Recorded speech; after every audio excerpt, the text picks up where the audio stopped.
Fang Yuan, quietly hand over the spring-autumn cicada, and I'll give you a quick death.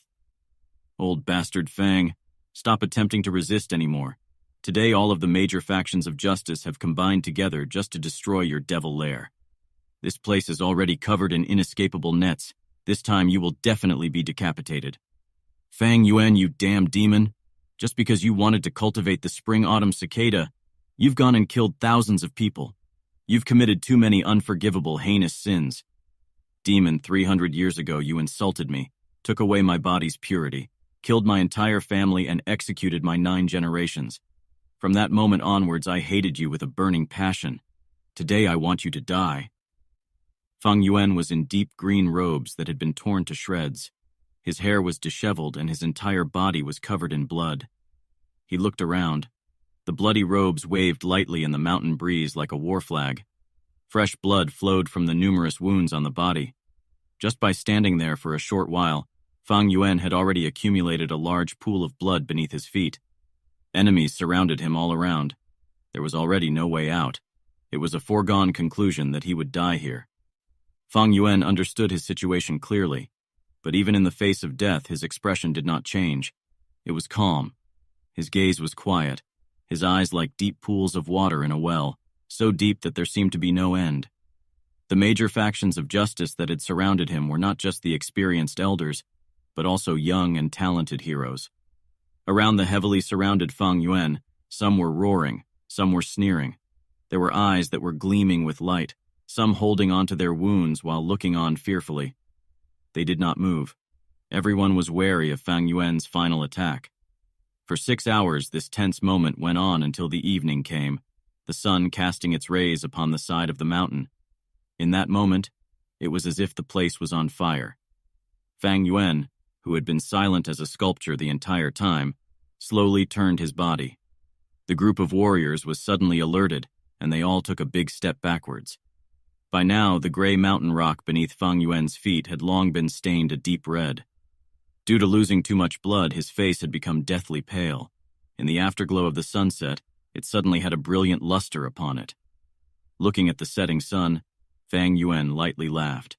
The sun sets above the blue mountain, the autumn moon with the wind of spring. The morning is fine like hair and night is like snow. Whether you succeed or fail, when you look back, there's nothing left. As he said this, memories of his previous life on Earth emerged before his eyes. He was originally a Chinese scholar on Earth who chanced upon this world.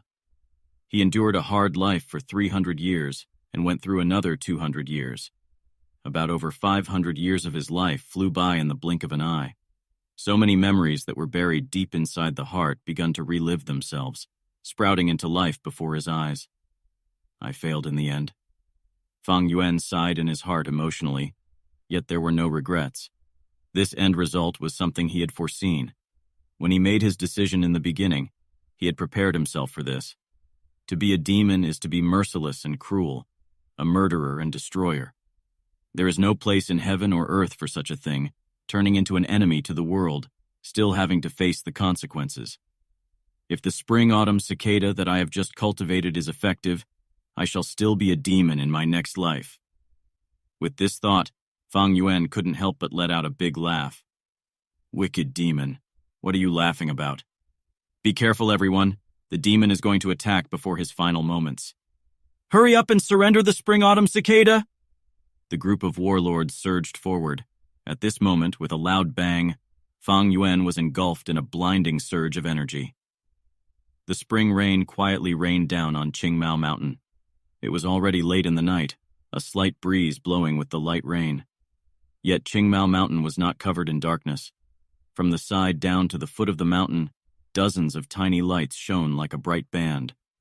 These lights shone from tall buildings, even though it could not be said to match up to 10,000 lights.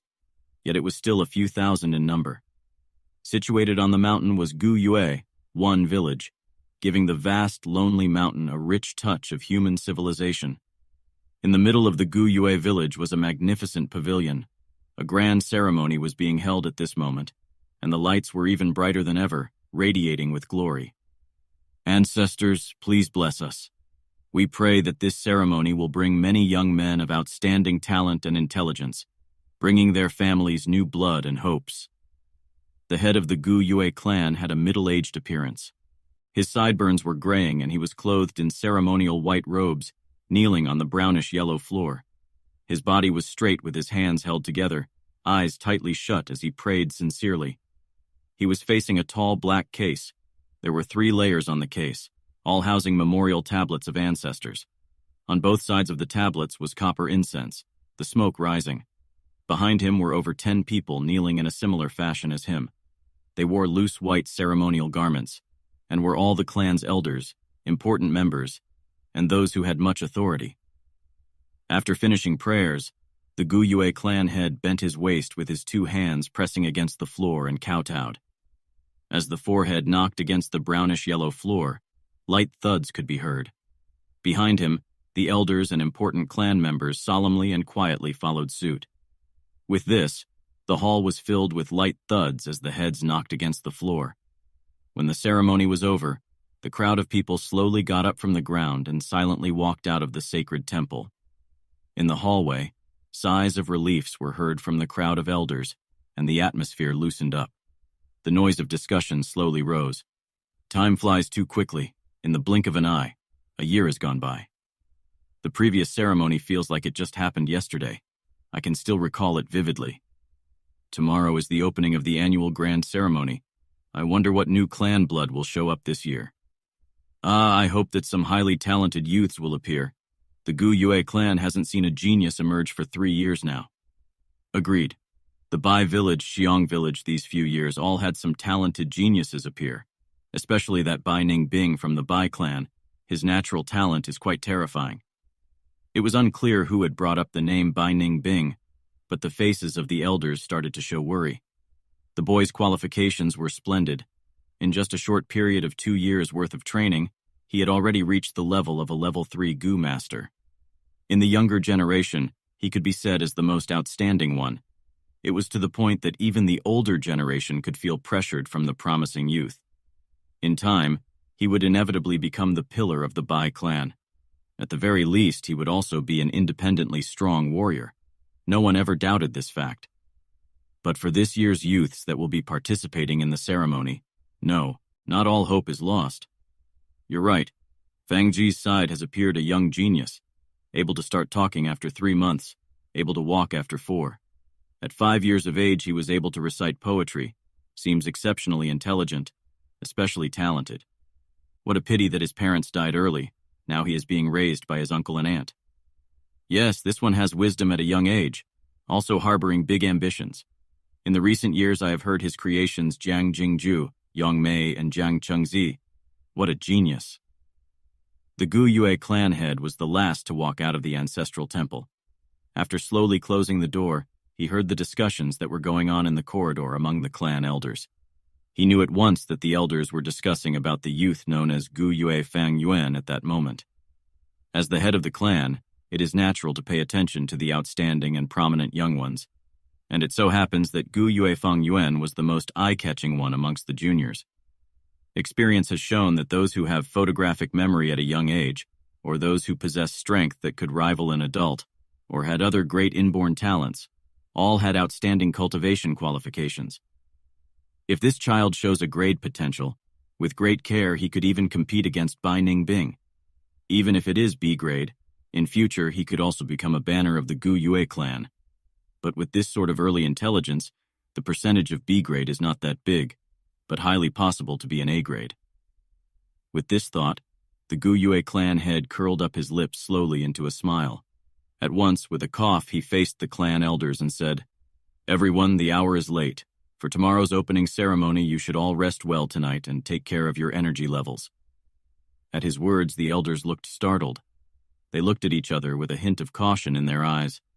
The clan head's words meant well, but everyone knew what he was aiming to convey. Every year, to compete for these young geniuses, the elders would fight among themselves to the point of reddened ears and bleeding heads. They should stay well rested and replenish themselves until tomorrow comes where the competition begins, especially with that Gu Yue Fang Yuan, whose A-grade potential was extremely huge, not counting the fact that both his parents were deceased and also that he was one of the 2 only descendants of Fang Ji's bloodline left. If one was able to get their hands on and bring him into their own family line, with great care and training, one could secure himself 100 years of prosperity. However, I'm going to go ahead and say what needs to be said first. When you compete, do it fair and square. No tricks and conspiracies are allowed, or damage to the clan's unity. Please keep this in mind, all of you. The clan head strictly instructed. We wouldn't dare, we wouldn't dare. We'll keep it in mind. Then this is good night. Please take care. The clan elders slowly dispersed with deep thoughts. Not long after that, the long corridor became quiet. The wind from the spring rain breezed through the window, and the clan head lightly walked towards the window. Immediately he breathed in the fresh, moist air of the mountain. How refreshing it felt. This was the 3rd floor of the garret. The clan head looked out of the window. He could see half of the entire Guyue village. Even if it was late in the night, most of the homes in the village still had lights on, which was unusual. Tomorrow is the opening ceremony, and it affects everyone's best interests. A kind of excited yet tense atmosphere had enveloped the hearts of the people of the clan, and thus naturally many people could not sleep well. This is the hopes for the clan's future. With the many lights dancing in his eyes, the clan head sighed. At the very same moment, a pair of clear eyes quietly looked at the same light sparkling in the night, full of complex feelings inside. Guyue village, this is 500 years ago? Looks like the spring-autumn cicada really worked. Fang Yuan quietly gazed, standing by the window, letting the rain from the wind hit his body. The use of the spring-autumn cicada is to reverse time. In the 10 big mystical Gu rankings, the spring-autumn cicada managed to be ranked 7. Naturally, it was no mere creature. In short, it is the ability to be reborn. With the use of the spring-autumn cicada, I have been reborn, going back to the time of 500 years ago. Fang Yuan stretched out his hand, his sight fixated on his own young and soft, pale palms, then slowly clenched them, embracing the truth of this reality with all his might. The sound of the drizzling rain hitting softly against the windowsill filling his ears, he slowly closed his eyes, opening them after a long while. He sighed. 500 years of experience. It really feels like a dream. But he knew it clearly. This was definitely not a dream.